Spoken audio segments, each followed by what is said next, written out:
Speaking of, we were talking about a little bit earlier about the indies. So let me bring up the article real quick.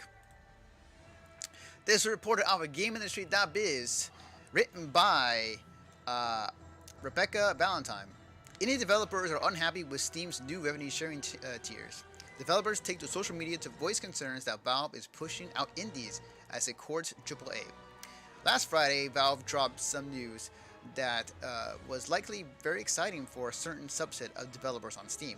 The storefront would be adjusting its revenue share system from a standard 70-30 split to a tiered system, with more revenue going to developers of games that earned over certain thresholds. Specifically, games that earn over 10 million in sales will see a 75-25 split after reaching the milestone from October 1st onward, and games that earn over $50 million will get to keep 80% of their earnings, while Valve takes 20%.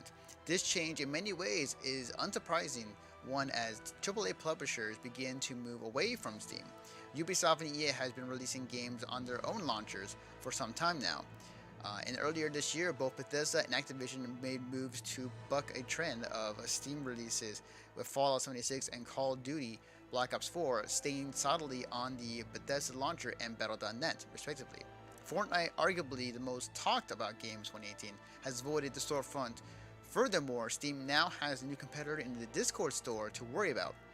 But it isn't the fact that Steam changed the revenue split that frustrated indie developers. Rather, it's the fact that the split primarily favors AAA publishers and developers who are all but guaranteed to reach those revenue thresholds and leave indies where they were before, still struggling.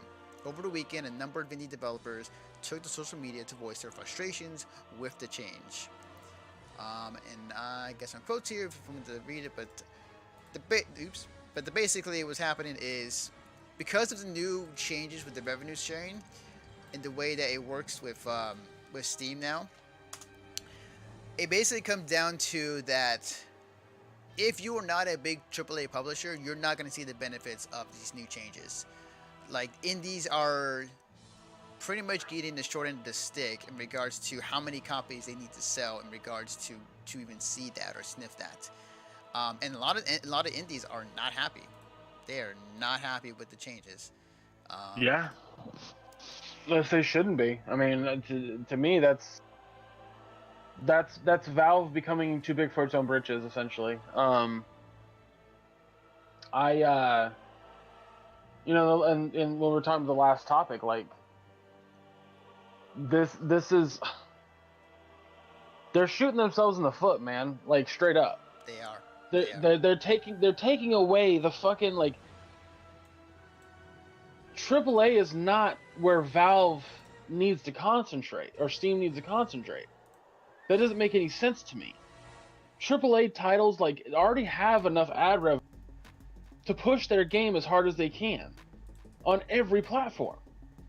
So why push that and not the little guy who could be making you a lot more money? Absolutely. I'm always a huge supporter of indies, just because there are games out there that are far better than AAA games that people don't know about, and oftentimes there are really my game of the year sometimes. I don't know about better, but definitely, like, as good, in my opinion. Like, there's an indie game that I'm rarely seeing any content for that needs to be way more popular, and that's Moonlighter. Oh yeah. So I bought that for the Switch. I bought that for the Switch because I saw a few people talking about it, saying it was really good. Holy shit, is that game fun! Like, do you know anything about it? You know what's funny? I actually got a disclaimer here. Like, we get games offered to us or in our accounts regarding, if we want to play them on stream. Moonlighter was actually one of them. Actually, I was like, dude, I saw it on one of the websites. So I was like, oh hey, huh. So I looked into it and it's like, oh, that looks cool. So like I said, I played quite a bit of it, quite a few hours of it. There's two parts to the game. So the first part is your typical dungeon crawler. You go from room to room, very Legend of Zelda-esque. You defeat monsters and you try to get to the boss of each section. There's 5 sections total. Each section is unlocked when you beat the boss of the first, yada yada yada. However, you don't level up in the game at all, because every time you go through a dungeon, you collect the items that you kill enemies for or find in chests. You then take those items to a shop and you sell them. Now here's where the game gets a little bit more difficult.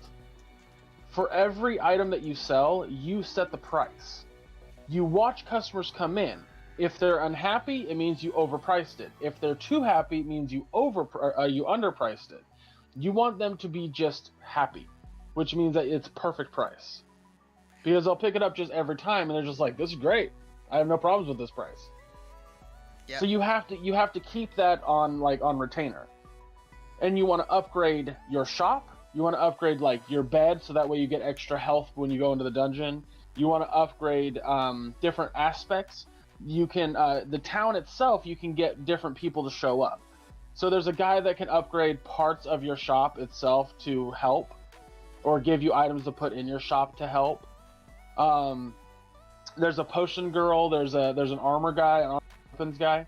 Here's the great thing about the armor weapons guy. So he has new things to sell that do more damage, and he has armor to give you that gives you more health / armor protection. However, to unlock those items, you not only have to have the money to buy them, you have to have the items that make that product. So you have to like put it on your wish list, and every time you find that item, in a dungeon, it has a star next to it. It's awesome. So there's a lot of like item management you have to go through, but also like it's just so fucking clever. And I'm not seeing enough of that. I'm not seeing enough of people know about this fucking great game. Absolutely. And it's really frustrating. I think that too you gotta factor in is that because there's so many games happening all the time, it's pretty hard to cover all of them, or to cover the ones that bubble up to the top.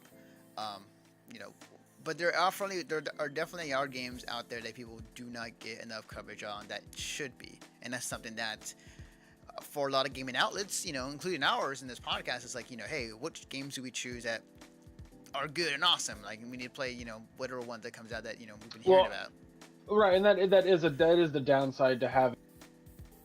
Like everybody wants to be a game developer nowadays. Like that's just a thing, Oh, yeah. And because of that, you do have an arguably oversaturation of indie developers making indie titles.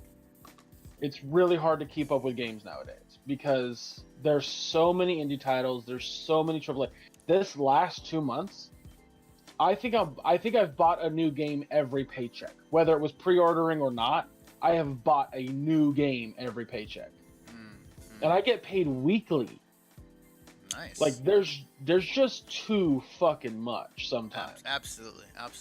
And with more developers putting in grindy materials, so that way you spend hours and hours in each game. Like, I haven't finished any of the games I've bought. Like, that's a bit of a problem, I would say, but that's a different topic entirely. Absolutely. I think the issue at hand is that, like, when Josh and I started our podcast called All Queued Up, we got put on the front page of Radio Public's thing for a week because we were new. Like, they were like, here's a little bit of a boost because you're new. Mm-hmm. That needs to happen on Steam. That needs to happen on the new Epic platform. Absolutely. Yes. Like, give them a week to see what happens. Mm-hmm. So, absolutely. I don't know. Yeah. Here are some quotes that some of the devs voiced over social media just real quickly. Since Valve destroyed my revenue at the start of October with some changes to Discovery, whether they take 30% or less doesn't make much difference, sadly. Brisket tweeted, I'd rather just fix what broke / changed. Another one here, have things gotten so bad? Have things really gotten so bad for Valve in the ever more competitive storefront scene that they are now subsidizing big studios? Are they that undesirable for large titles now, that the large titles tend to be able to launch their own store? And I'll end it with this one right here. in theory, they're supposed to earn their 30%, but promoting your game to a bigger audience. Tweeted Wonder Song creator Greg Labanov. But games that aren't ready or aren't already popular are also disfavored by the algorithm. I cannot talk today. So people at the bottom literally get less and now pay more. Algorithm. Oh my god. I can. Yeah. But there you go. So that's what's happening right now. Let's wait and see what happens in the future regarding Valve and regarding the future of what the storefront scene will be. I'll say this much, dude. Like, if the Epic store is as good as it sounds and it treats its indie devs the way that it should, buy Steam. Yeah. Like, in a few years, Steam is just going to die. Yep. So, and then they unless they change their shit. That and if it happens, then they have to go back to making games again. Ironically.